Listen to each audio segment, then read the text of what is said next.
ఇక ఏలూరు జిల్లాలోని పోలవరం నియోజకవర్గంలో జనసేన పార్టీలో అంతర్గత విభేదాలు తీవ్ర రూపం దాల్చాయి. ఎమ్మెల్యే చిల్లి బాలరాజు వ్యతిరేకంగా మరో వర్గం ఏర్పడడంతో పార్టీ రెండు వర్గాలుగా చీలిపోయిన పరిస్థితి నెలకొంది. ఇవాళ ఏలూరులోని జనసేన పార్టీ కార్యాలయం వద్ద ఎమ్మెల్యే చిర్రి బాలరాజు కీలక వ్యాఖ్యలు చేశారు. గత 2 ఏళ్లుగా నియోజకవర్గ అభివృద్ధికి కృషి చేస్తున్నప్పటికీ తాను ఎస్టీ వర్గానికి చెందిన వ్యక్తిననే కారణంతో కుల వివక్ష చూపుతున్నారని ఆరోపించారు. జనసేన నాయకుడు కరాటం సాయి అడుగడుగునా తన పరిపాలనకు అడ్డంకులు సృష్టిస్తున్నారని ఆవేదన వ్యక్తం చేశారు. పోలవరం నియోజకవర్గంలో జనసేనలో ఏర్పడిన విభేదాలు విషయాలను జనసేన అధినేత దృష్టికి పలుమార్లు తీసుకెళ్లినా ఇప్పటి వరకు సమస్యలు పరిష్కారం లభించలేదని చిర్రి బాలరాజు ఆవేదన వ్యక్తం చేశారు.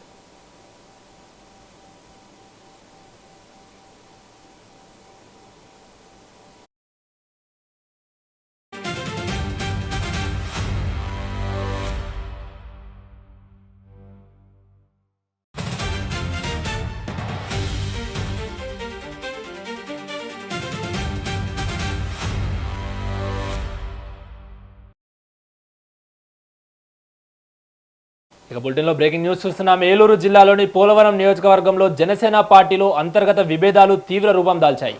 ఎమ్మెల్యే చిర్రి బాలరాజుకు వ్యతిరేకంగా మరో వర్గం ఏర్పడడంతో పార్టీ రెండు వర్గాలుగా చీలిపోయిన పరిస్థితి నెలకొంది. ఇవాళ ఏలూరులోని జనసేన పార్టీ కార్యాలయం వద్ద ఎమ్మెల్యే చిర్రి బాలరాజు కీలక వ్యాఖ్యలు చేశారు. గత 2 ఏళ్లుగా నియోజకవర్గ అభివృద్ధికి కృషి చేస్తున్నప్పటికీ తాను ఎస్టీ వర్గానికి చెందిన వ్యక్తిననే కారణంతో కుల వివక్ష చూపుతున్నారని ఆరోపించారు. జనసేన నాయకుడు కరాటం సాయి అడుగడుగునా తన పరిపాలనకు అడ్డంకులు సృష్టిస్తున్నారని ఆవేదన వ్యక్తం చేశారు. పోలవరం నియోజకవర్గంలో జనసేనలో ఏర్పడిన విభేదాలు విషయాలను జనసేన అధినేత దృష్టికి పలుమార్లు తీసుకెళ్లినా ఇప్పటి వరకు సమస్యకు పరిష్కారం లభించలేదని చిర్రి బాలరాజు ఆవేదన వ్యక్తం చేశారు.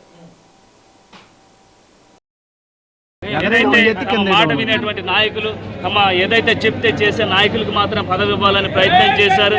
కానీ నా దగ్గరికి వచ్చి బాధపడినటువంటి సందర్భంలో నేను వారికి ఒకటే మాట ఇచ్చాను.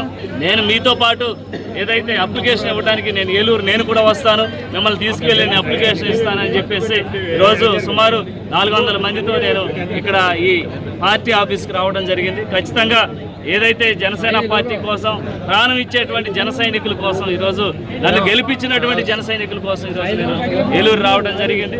ఏదైతే 2 ఏళ్ల బట్టి అనేక ఇబ్బందులు గురి చేస్తున్నటువంటి పెత్తందారీ వ్యవస్థని ఈరోజు ఖచ్చితంగా పారదోలాలి. ఎందుకంటే ఇలాగ అనేక ఇబ్బందులు పెడుతూ ఒక అభివృద్ధిని కూడా